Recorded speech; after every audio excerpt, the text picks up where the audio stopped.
बोलिए लक्ष्मी नारायण भगवान की जय। बोलिए कृष्ण कन्हैया लाल की जय। हम पढ़ रहे हैं श्रीमद् भागवत गीता का महात्म और अब हम पढ़ेंगे श्रीमद् भागवत गीता का 15वें अध्याय का महात्म। अगर आपने सभी अध्याय के महात्म अभी तक नहीं सुने हैं तो आप हमारे चैनल पर विजिट कर सकते हैं और लिंक डिस्क्रिप्शन में है। तो शुरू करते हैं 15वें अध्याय का महात्म। उससे पहले अगर आप चैनल पर न्यू हैं तो प्लीज चैनल को सब्सक्राइब कीजिए। बोलिए शंकर भगवान की जय। श्री महादेव जी कहते हैं पार्वती, अब गीता के 15वें अध्याय का महात्म सुनो।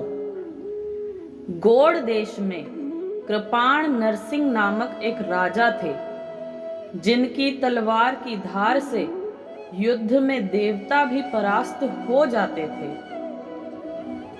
उनका बुद्धिमान सेनापति शस्त्र और शास्त्र की कलाओं का भंडार था। उसका नाम था सर्भ मेरुंड। उसकी भुजाओं में प्रचंड बल था। एक समय उस पापी ने राजकुमारों सहित महाराज का वध करके स्वयं ही राज्य करने का विचार किया। इस निश्चय के कुछ ही दिनों बाद वह हैजे का शिकार होकर मर गया।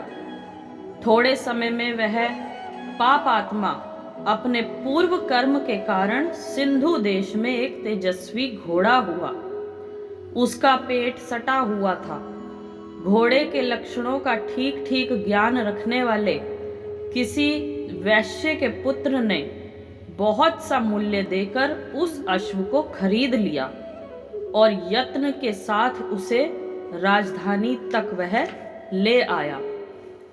वैश्य कुमार वह अश्व राजा को देने को लाया था।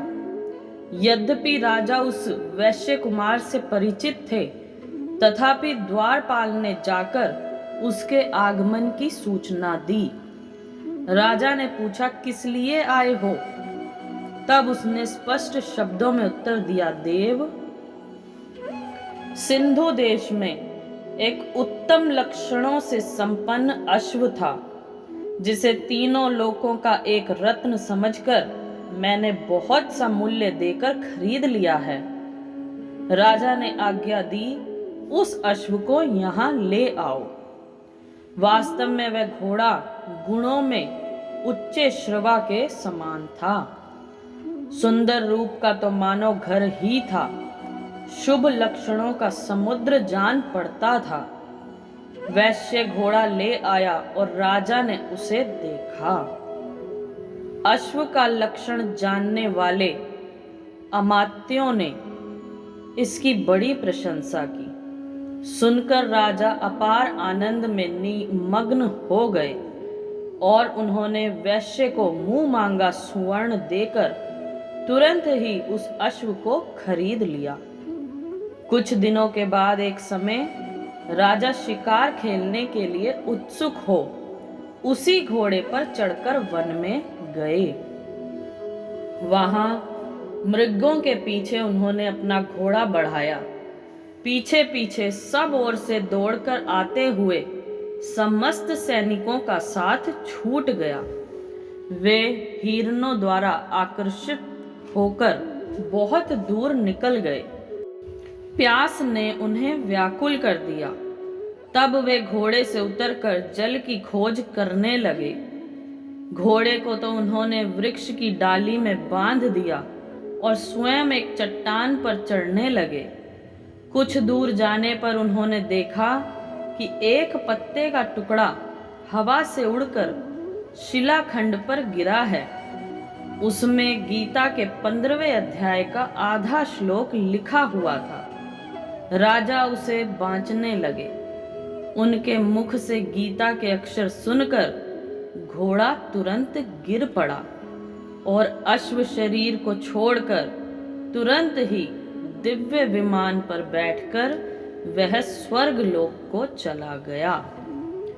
तत्पश्चात राजा ने पहाड़ पर चढ़कर एक उत्तम आश्रम देखा, जहाँ नागकेशर, केले, आम और नारियल के वृक्ष लहरा रहे थे। आश्रम के भीतर एक ब्राह्मण बैठे हुए थे, जो संसार की वासनाओं से मुक्त थे। राजा ने उन्हें प्रणाम करके बड़ी भक्ति से पूछा, ब्राह्मण, मेरा अश्व जो अभी अभी स्वर्ग को चला गया है, उसमें क्या कारण है?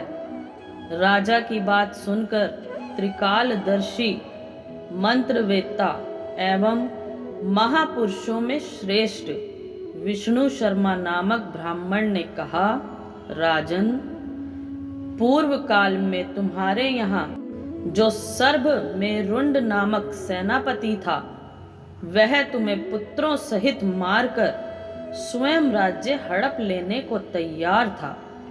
इसी बीच में हैजे का शिकार होकर वह मृत्यु को प्राप्त हो गया। उसके बाद वह उसी पाप से घोड़ा हुआ था। यहाँ कहीं गीता के 15वें अध्याय का आधा श्लोक लिखा मिल गया था। उसे ही तुम बांचने लगे। उसी को तुम्हारे मुख से सुनकर वह अश्व स्वर्ग को प्राप्त हुआ है। तदंतर राजा के पार्श्ववर्ती सैनिक उन्हें ढूंढते हुए वहां आ पहुंचे।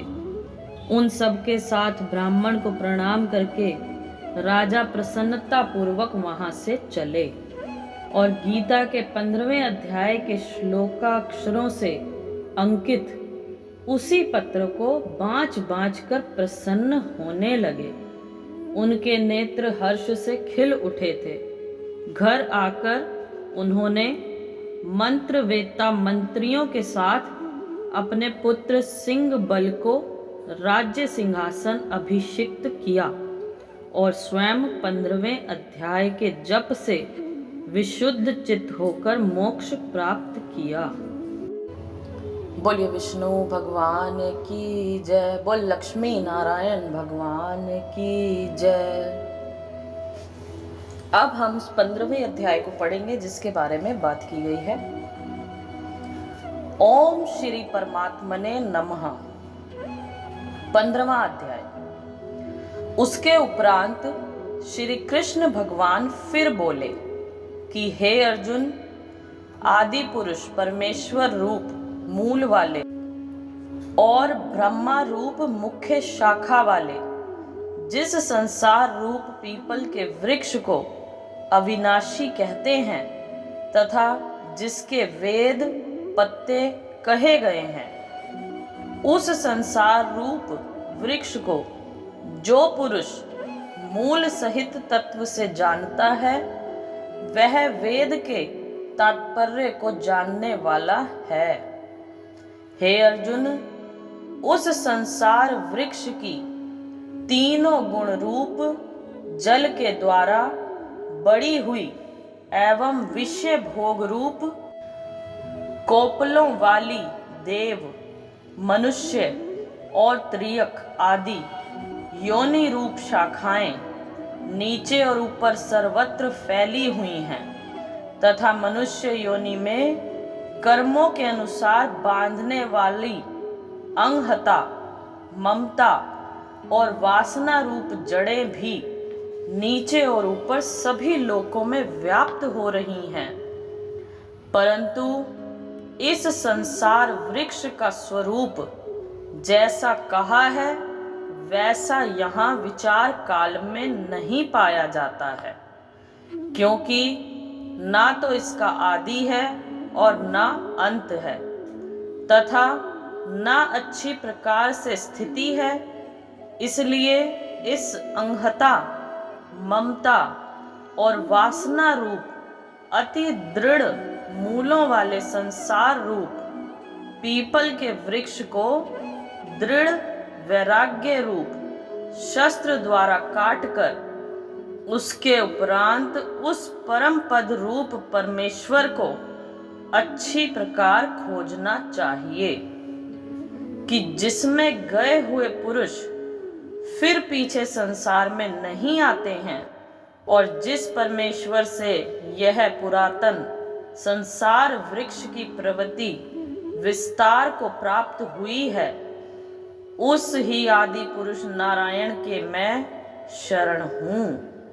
इस प्रकार दृढ़ निश्चय करके नष्ट हो गया है मान और मोह जिसका, तथा जीत लिया है आसक्ति रूप दोष जिसने, और परमात्मा के स्वरूप में है निरंतर स्थिति जिनकी, तथा अच्छी प्रकार से नष्ट हो गई है कामना जिनकी, ऐसे वे सुख दुख नामक द्वंद्वों से विमुक्त हुए ज्ञानी जन उस अविनाशी परम पद को प्राप्त होते हैं। उस स्वयं प्रकाश में परम पद को ना सूर्य प्रकाशित कर सकता है, ना चंद्रमा और ना अग्नि ही प्रकाशित कर सकता है, तथा जिस परम पद को प्राप्त होकर मनुष्य पीछे संसार में नहीं आते हैं, वही मेरा परम धाम है। हे अर्जुन, इस देह में यह जीवात्मा मेरा ही सनातन अंश है और वही इन त्रिगुणमयी माया में स्थित हुई मन सहित पांचों इंद्रियों को आकर्षण करता है। कैसे कि वायु गंध के स्थान से गंध को जैसे ग्रहण करके ले जाता है, वैसे ही देहादिकों का स्वामी जीवात्मा भी जिस पहले शरीर को त्यागता है, उससे इन मन सहित इंद्रियों को ग्रहण करके फिर जिस शरीर को प्राप्त होता है उसमें जाता है। उस शरीर में स्थित हुआ वह जीवात्मा श्रोत्र चक्षु और त्वचा को तथा रसना घ्राण और मन को आश्रय करके, अर्थात इन सब के सहारे से ही विषयों को सेवन करता है। परंतु शरीर छोड़कर जाते हुए को अथवा शरीर में स्थित हुए को और विषयों को भोगते हुए को अथवा तीनों गुणों से युक्त हुए को भी अज्ञानी जन नहीं जानते हैं। केवल ज्ञान रूप नेत्रों वाले ज्ञानी जन ही तत्व से जानते हैं, क्योंकि योगी जन भी अपने हृदय में स्थित हुए इस आत्मा को यत्न करते हुए ही तत्व से जानते हैं, और जिन्होंने अपने अंतःकरण को शुद्ध नहीं किया है, ऐसे अज्ञानी जन तो यत्न करते हुए भी इस आत्मा को नहीं जानते हैं। हे अर्जुन, जो तेज सूर्य में स्थित हुआ संपूर्ण जगत को प्रकाशित करता है, तथा जो तेज चंद्रमा में स्थित है और जो तेज अग्नि में स्थित है, उसको तू मेरा ही तेज जान। और मैं ही पृथ्वी में प्रवेश करके अपनी शक्ति से सब भूतों को धारण करता हूँ और रस स्वरूप अर्थात अमृतमय चंद्रमा होकर संपूर्ण औषधियों को अर्थात वनस्पतियों को पुष्ट करता हूँ, तथा मैं ही सब प्राणियों के शरीर में स्थित हुआ वैश्वानर अग्नि रूप होकर प्राण और अपान से युक्त हुआ चार प्रकार से अन्न को पचाता हूँ, और मैं ही सब प्राणियों में हृदय में अंतर्यामी रूप से स्थित हूँ, तथा मेरे से ही स्मृति ज्ञान और अपोह होता है, और सब वेदों द्वारा मैं ही जानने योग्य हूँ, तथा वेदांत का कर्ता और वेदों को जानने वाला भी मैं ही हूँ। हे अर्जुन, इस संसार में नाशवान और अविनाशी भी यह दो प्रकार के पुरुष हैं। उनमें संपूर्ण भूत प्राणियों के शरीर तो नाशवान और जीवात्मा अविनाशी कहा जाता है, तथा उन दोनों से उत्तम पुरुष तो अन्य ही है कि जो तीनों लोकों में प्रवेश करके सबका धारण पोषण करता है। एवं अविनाशी परमेश्वर और परमात्मा ऐसे कहा गया है क्योंकि मैं नाशवान जड़ वर्ग क्षेत्र से तो सर्वथा अतीत हूँ और माया में स्थित अविनाशी जीवात्मा से भी उत्तम हूँ। इसलिए लोक में और वेद में भी पुरुषोत्तम नाम से प्रसिद्ध हूँ। हे भारत, इस प्रकार तत्व से जो ज्ञानी पुरुष मेरे को पुरुषोत्तम जानता है, वह सर्वज्ञ पुरुष सब प्रकार से निरंतर मुझ वासुदेव परमेश्वर को ही भजता है। हे निष्पाप अर्जुन, ऐसे यह अति रहस्य युक्त गोपनीय शास्त्र मेरे द्वारा कहा गया। इसको तत्व से जानकर मनुष्य ज्ञानवान और कृतार्थ हो जाता है, अथवा उसको और कुछ भी करना शेष नहीं रहता। बोले कृष्ण कन्हैया लाल की जय। इति श्रीमद् भागवत गीता रूपी उपनिषद एवं ब्रह्म विद्या तथा योग शास्त्र विशेषज्ञ श्री कृष्ण और अर्जुन के संवाद में पुरुषोत्तम योग नामक 15वां अध्याय। बोलिए लक्ष्मी नारायण भगवान की जय। इस अध्याय में भगवान ने अपना परम गोपनीय प्रभाव भली प्रकार से कहा है। जो मनुष्य उक्त प्रकार से भगवान को सर्वोत्तम समझ लेता है, फिर उसका मन एक क्षण भी भगवान की चिंतन का त्याग नहीं कर सकता, क्योंकि जिस वस्तु को मनुष्योत्तम समझता है उसी में उसका प्रेम होता है, और जिसमें प्रेम होता है उसी का चिंतन होता है। अतएव सबका मुख्य कर्तव्य है कि भगवान के परम गोपनीय प्रभाव को भली प्रकार समझने के लिए नाशवान क्षणभंगुर संसार की आसक्ति का सर्वथा त्याग करके एवं परमात्मा के शरण होकर भजन और सत्संग की ही विशेष चेष्टा करें। बोलिए लक्ष्मी नारायण भगवान की जय। So thank you so much friends. ये गीता का अध्याय महात्म्य हम लोग पढ़ रहे हैं। पसंद आ रहा हो तो प्लीज़ इसे लाइक और शेयर जरूर करें। Thank you so much. जय श्री राम।